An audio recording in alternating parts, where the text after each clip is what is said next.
Hi, this is Zach here with the Easter Bank Holiday edition of the Bulletin Board Heroes here at Zach's Traders Cafe. It is Monday, the 21st of April. Starting off with the FTSE 100, which is in a rather more sprightly mode than it has been for quite some time. Obviously, we had the days in the wilderness, about 17 days in the wilderness so far with the tariff decline.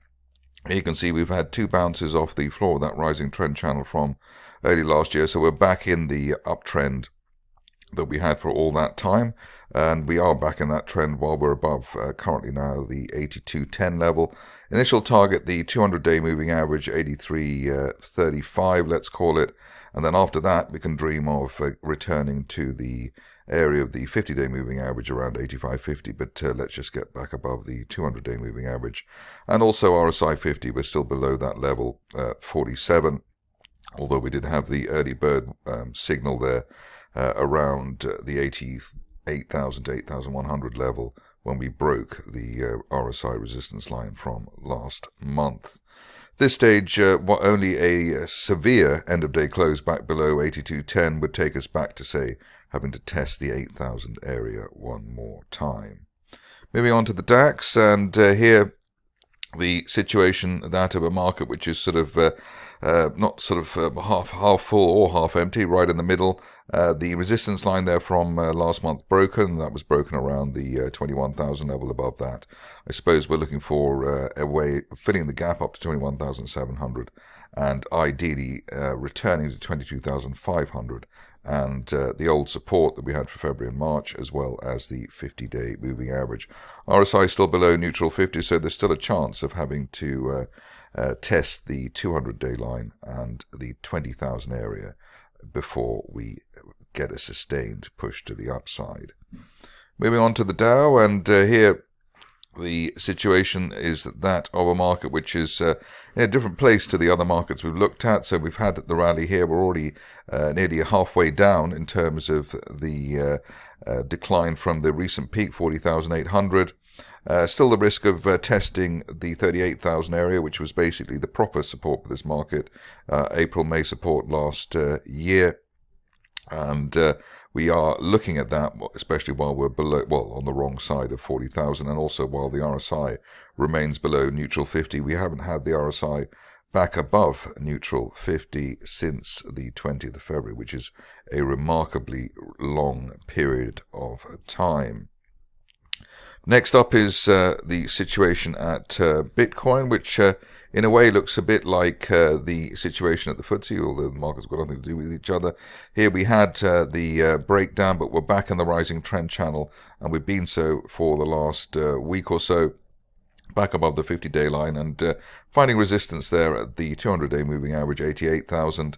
Above that, really the main target for this market is 90,000, and then not really much to speak of between 90 and 100,000. If we do break down, maybe we'll have one final test of that November support line projection at 74,000. But the way that the RSI looks has looked in the recent past, with three bounces at and above neutral 50, looks as though this market is actually heading higher, especially after the latest hammer candle there that we had on, well, basically yesterday.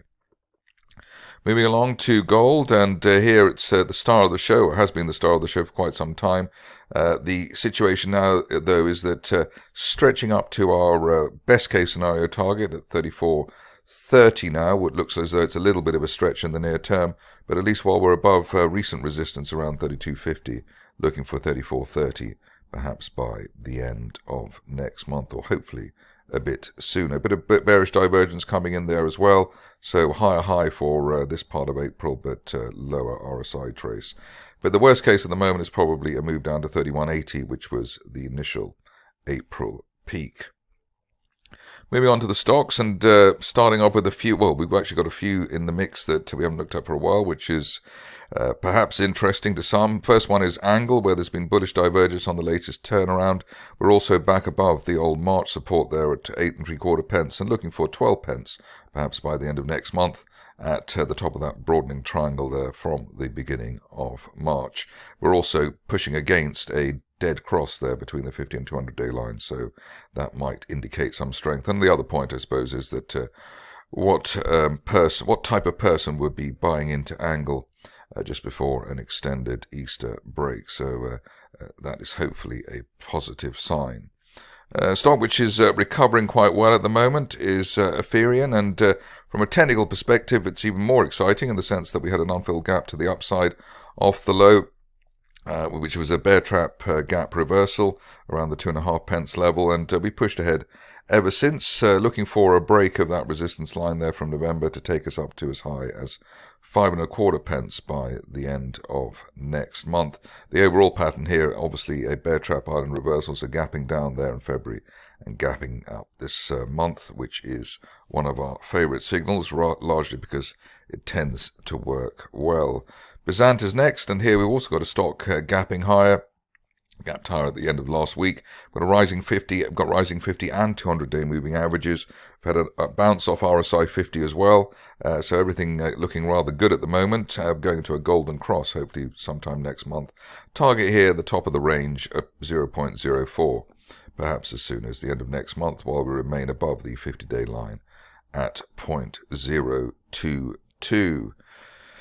One of the stocks of the end of the week was, in fact, one of the stocks of the past couple of weeks has been Catenai, and here the idea that we were in a rising trend channel base with a floor there at 0.15 proved to be correct, at least after in the wake of the 83% rise we had on Friday. And initial target here was 0.32. Next level up, hopefully by the end of next month or even sooner, is 0.45, which is basically the upper parallel of that rising trend channel base. Upside valid certainly while we're above 0.23 recent resistance on an end of day close basis, and ideally now we want to stay on the right side of 0.2 pence. Onto a stock which has got a perhaps not the most serious name in the world, but CloudCoco had a decent move on Friday with apparently no news. Here we're in a falling wedge, base just below the 50-day line at 0.13. Above that, we're looking for 0.3 by the end of next month, back by the way that the RSI has gone to, or went to, basically the 0 level, which you don't see very often. See, the last time the shares were this low on the RSI scale, the shares did have a massive spike to the upside. So let's see if lightning strikes twice on this situation, and ideally we stay on the right side of 0.1 pence, which was resistance on the way down. Couldn't resist looking at Dunhelm again, because it looks like something very exciting is happening here in terms of the charting situation. We've had a bear trap island reversal, 2 gaps now, and the shares closing on Thursday right at the high of the day, which obviously meant somebody was very enthusiastic. We actually also hit the top of that triangle there at £10.74. End of day close above that triangle, and we could be looking at £12.60. I wouldn't suggest that there was anything going on the M&A front, because basically these days nothing does, but at least while we're above recent resistance around the £10.30 level, we could be looking for £12.50, the top of the range by the end of next month. Haven't covered E-Star for a while, and it looks as though something is sort of sizzling here. Here we had a decent end of the week.